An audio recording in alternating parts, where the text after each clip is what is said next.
Is it true that raw feeding is the best option for your cat? Stay tuned and find out. Today we're going to talk about the benefits of raw feeding. My name is Amaya Espíndola and I'm a holistic vet focused on feline medicine and natural nutrition. The aim of this video is to explain how the benefits outweigh the risks. And in order to do so, we're going to talk about what it's being currently stated on raw feeding and make an evidence-based comparison with ultra-processed foods. In previous videos, we've discussed the carnivorous nature of a cat, its physiology, and how they need to have a really good quality and high protein diet, right?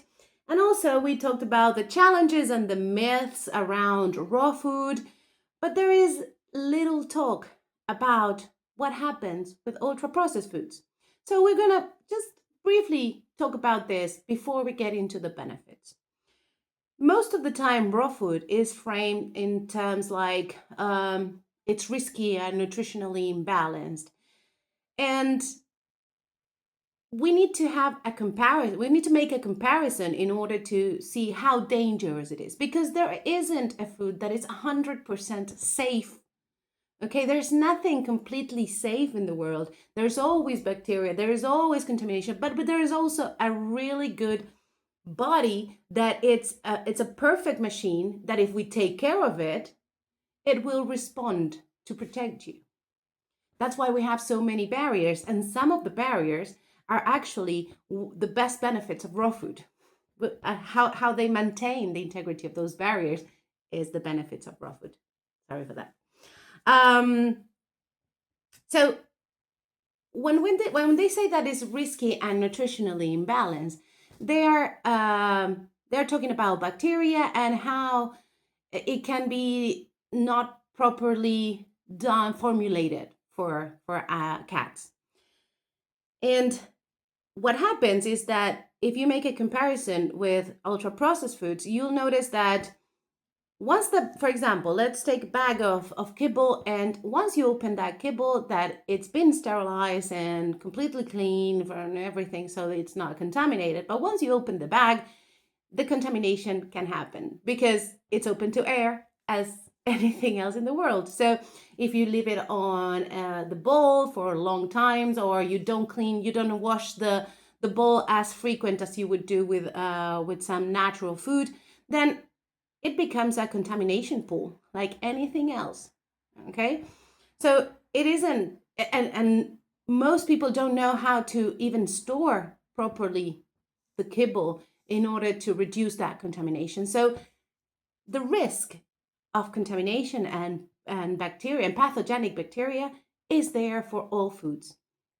The second thing is the nutritionally imbalance. There's been so many recalls on many brands of kibble because of this, of excess and deficiencies. So we are comparing things that, of course, if you don't properly do a raw diet, it's going to be nutritionally imbalanced. But there is no guarantees on ultra processed foods that will promote, and actually, most of the ultra processed foods are generally good, but they don't adapt to each individual. So nutritionally incomplete for what? For who, we'd say.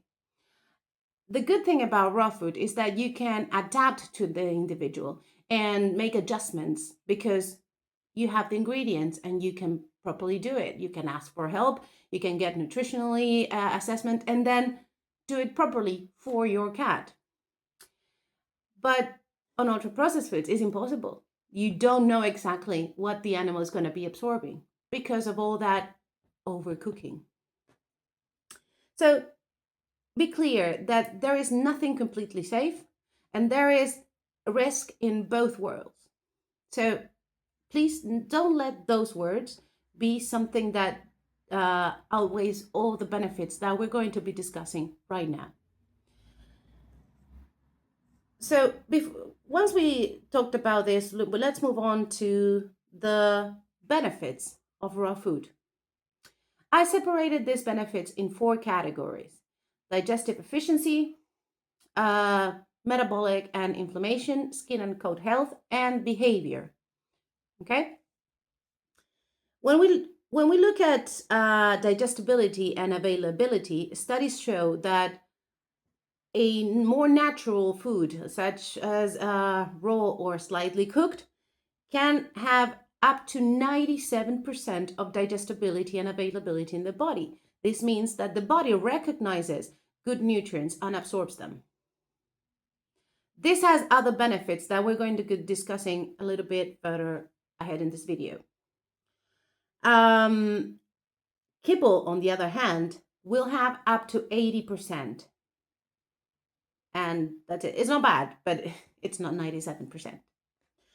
And a species appropriate diet will give us that much better absorption recognition in the body. They are going to absorb those nutrients, and there's going to be less residue for the colon to process.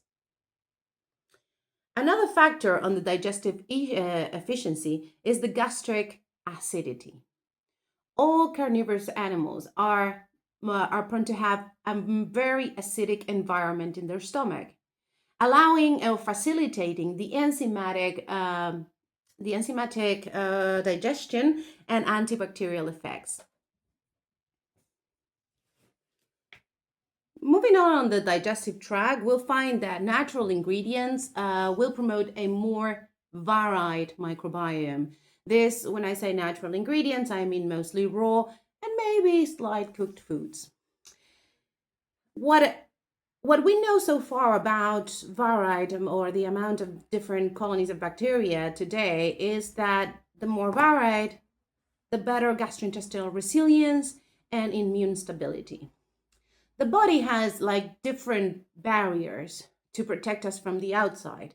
The larger one is the skin, then we have the acidic of the stomach, as we mentioned before, and then we have the operational center in the gut.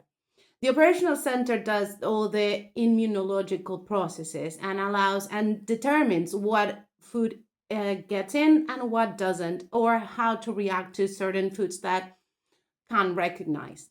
So natural ingredients having more different types of bacteria allow to be able to distribute the work in simple words. So once we selected the foods that are allowed, we'll have some amount of residue going to the large intestines. In the large intestine, in the colon, we'll have bacteria that breaks down urea or has mostly the production of short-chain fatty acids. Those are very good to maintain. Those metabolites are very good to maintain the health. So it's like the body knows what to do to maintain that integrity, as long as you feed them properly. And one of the things that it is most noticeable is that due to this increased digestibility of a species appropriate diets, is that there's going to be less residue in the colon, allowing the bacteria to freely work on what they are supposed to work and do less fermentation, which will reduce the flatulence and will reduce the amount of stool in volume and odor. And this is one of the things that most guardians will notice when they're doing the transition.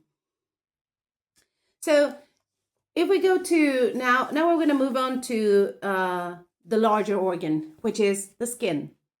The skin and coat is one of the benefits that everybody sees, and most other vets that are against raw food will say it's anecdotal, but actually it isn't. There is scientific evidence showing that the skin looks better, looks shinier, has a better texture, looks hydrated, and also reduces the scalding and also the shedding frequently. Of course, there are other things to promote shedding in cats, but you can see that the skin and the fur looks much better. The reason is because of these nutrients that we discussed previously. The adequate amount of essential fatty acids such as arachidonic acid and omegas will help maintain that integrity of the skin barrier. It's perfect, isn't it? And then, of course, the hydration. But we're going to move that into the metabolic level of things. So we know that cats are um, have evolved in a more desertic environment, and uh, they don't always have this ability to seek for water or look for water because they know they will obtain it from prey. And their kidneys are used to that mechanism. Actually, kidneys in cat work really concentrated the urine and taking up most of the water into back into the system. And this is important to understand because cats are not used to processing loads of water intake. So they take better care and absorb and regulate better all the water that comes directly from the food they're taking. And this is another point for raw food. This is because ultra processed foods only contain 10% of moisture.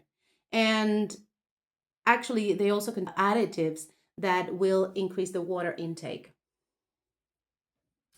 So cats that are cats that are fed kibble, most of the time though you'll see them seeking for water, adding behaviors to it. So they like it when it's running water, they would like a fountain, or they will ask you to open the tap water so they can access to it. It's like it starts to they start feeling that thirst and they are going to be prone to drink.